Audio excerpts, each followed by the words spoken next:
अगर उनको बराबरी चाहते हैं, अगर वो हिस्सेदारी चाहते हैं, अगर वो इज्जत चाहते हैं, अगर वो समाज में अपना मुकाम चाहते हैं, अगर वो नाइंसाफी को खत्म करना चाहते हैं, अगर वो जालिम के जुल्म को रोकना चाहते हैं, तो बाबा साहेब अम्बेडकर ने संविधान में लिख दिया कि तुमको इंसाफ को हासिल करना पड़ेगा, तुमको भाईचारगी को हासिल करना पड़ेगा, तुमको आजादी को हासिल करना पड़ेगा। जो हम इस आजादी की जब हम बात करते हैं, हम चाहते हैं कि जो जंजीरें हमारे दिलो दिमाग में डाल दी गई है, जिसकी बुनियाद पर हम किसी की गुलामी करने के लिए मजबूर हो जाते हैं, ओवैसी आज तुम्हारे दरमियान में आकर कह रहा है, अगर 3% आबादी वाला कहता है कि मल्लाह का बेटा उप मुख्यमंत्री होगा, तो ओवैसी कहता है कि बिहार के 17% मोहम्मद और आदम का बेटा भी इंशाअल्लाह ताला मुख्यमंत्री होगा। मैं मुबारकबाद भी देता हूं, मैं मुबारकबाद भी देता हूं वीआईपी पार्टी के उस जिम्मेदार को कि उन्होंने अपनी समाज की इत्तेहाद और उनके सियासी शऊर की बुनियाद पर पूरे एतमाद के साथ कह दिया कि हम 3% है मगर हमारा उप मुख्यमंत्री होगा। अब बताओ, जो लोग मजलिस पर उंगलियां उठाते हैं, जो 17% की आबादी में है, बताओ क्या संविधान में राइट टू इक्वालिटी नहीं है कि मसावात होगा? क्या संविधान में इस बात की बात नहीं की गई कि भाईचारगी होगी? जब मसावात और इक्वालिटी और फेटर्निटी की और जस्टिस की बात होगी, तो फिर क्यों नहीं हर समाज को उसका हिस्सा दिया जाता है? और फिर दूसरी तरफ भाजपा है जो खुलेआम कहती है कि हम नमक हराम है। अरे क्या तुम्हारे बाप का पैसा इस देश में कि तुम हमको नमक हराम कहते हो? देश की आजादी में तुम्हारा कोई हिस्सा नहीं था। ये बिहार की तारीख बताएगी कि यहां पर हमारे बुजुर्गों ने अंग्रेजों की गुलामी से इस मुल्क को छुटकारा दिलाने के लिए जिना के पैगाम को ठुकराया, उन्होंने अंग्रेजों को यहां से भगाने पर मजबूर किया।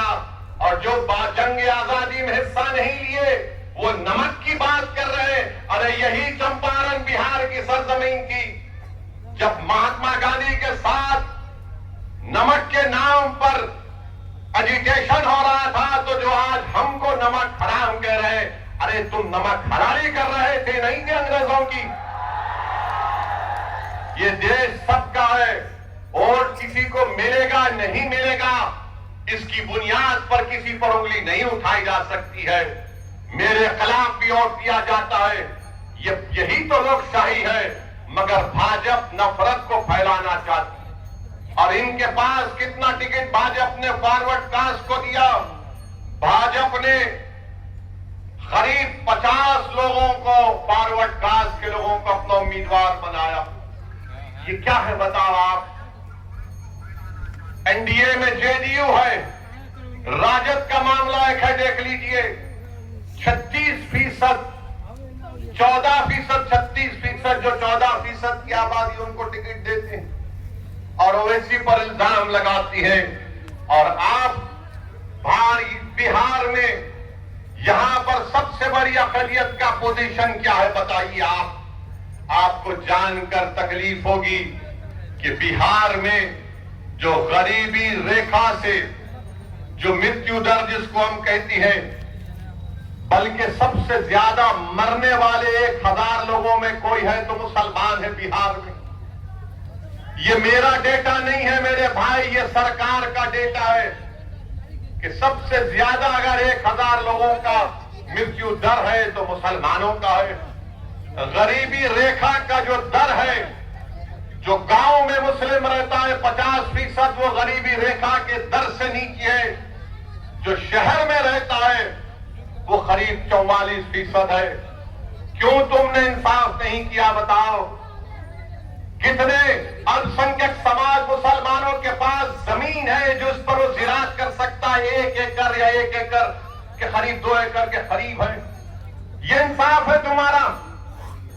अच्छा, कितने महिला 90% मुस्लिम महिला अपने बच्चे मजबूर हो जाती है जब वो डिलीवरी देती है तो अपने घर में देती है। यही तो हम बात कर रहे हैं कि अरे भाई, सामाजिक न्याय की बात करने वाले लालू, नीतीश कुमार भी किसी जमाने में करते थे, मोदी भी कहते थे सबका साथ सबका विकास। ये गवर्नमेंट का, हुकूमत का डेटा है, मेरे दिमाग का, दिल का बना हुआ नहीं है। इसको सोचकर जब तुम 6 तारीख को वोट डालने जाओगे तो तुमको वोट देना पड़ेगा। ये बात बिल्कुल सच है मेरे भाई, ये बात बिल्कुल सच है कि बिहार की जनता ने नरेंद्र मोदी को 3 मर्तबा प्रधानमंत्री बनाया, मगर नरेंद्र मोदी का दिल अहमदाबाद में अटका हुआ है। ये बात बिल्कुल सही है कि 20 साल से नीतीश कुमार मुख्यमंत्री हैं, मगर उनका दिल सिर्फ राजगीर में अटका हुआ है। ये बात बिल्कुल सच है कि तुमने 20 साल लालू परिवार को मुख्यमंत्री बनाया, फिर 25 साल में कई मर्तबा उनके बेटे उप मुख्यमंत्री बन गए। तुमने झोली भर भर कर उनको वोट दिया, मगर लालू का दिल सिर्फ अपने बेटे में अटका हुआ है। एक प्रधानमंत्री का दिल अहमदाबाद में अटका हुआ है, एक नीतीश कुमार का 20 साल से मुख्यमंत्री है, राजगीर में अटका हुआ है। एक राजद का लालू परिवार है, सिर्फ एक ही अपने बेटे में अटका हुआ है। बताओ कहां विकास होगा? तो विकल्प क्या है? विकल्प एमआईएम पार्टी है। हमने रावण के साथ, चंद्रशेखर आजाद रावण के साथ और स्वामी प्रसाद मौर्य के साथ मिलकर हमने अलायंस किया है। तो हम आपको बताने आए हैं मेरे अजीज दोस्तों और बुजुर्गों कि आप अपने एक वोट का सही इस्तेमाल करिए। रहा सवाल अमित शाह का, जो बार बार दिन रात उनको एक ही चीज नजर आती है, घुसपैठिया घुसपैठिया घुसपैठिया। अरे अगर बिहार में घुसपैठिया है तो शाह साहब आप सो रहे थे। देश के गृह मंत्री आप हैं, बीएसएफ तुम्हारे पास है, पूरी हुकूमत तुम्हारे पास है, कैसा कोई बॉर्डर क्रॉस करके बिहार में आ रहा है? मगर अपनी गलती को मानने को तैयार नहीं है। अच्छा, इतना झूठ बोलते हैं। इलेक्शन कमीशन ने एसआईआर किया तो क्या 2 घुसपैठिया निकले? 2 निकले सीमांचल में। बताओ अमित शाह, कितने घुसपैठी निकले बिहार में एसआईआर के बाद? तूने कितने नाम इलेक्शन कमीशन ने निकलवा दिए? कितने घुसपैठी थे बताओ? कुछ नहीं बोल सकते, मगर अमित शाह जनता में आकर बोलते हैं घुसपैठी को निकालना है, नहीं निकालना है। तो हर जनता बोलेगी निकालो, मगर निशाना किधर है? अपनी गलती को मानने को तैयार नहीं है। मेरे अजीज दोस्तों और बुजुर्गों, आपकी क़यादत होना जरूरी है। भारत की जमहूरियत मजबूत होगी, भारत की जमहूरियत मजबूत होगी।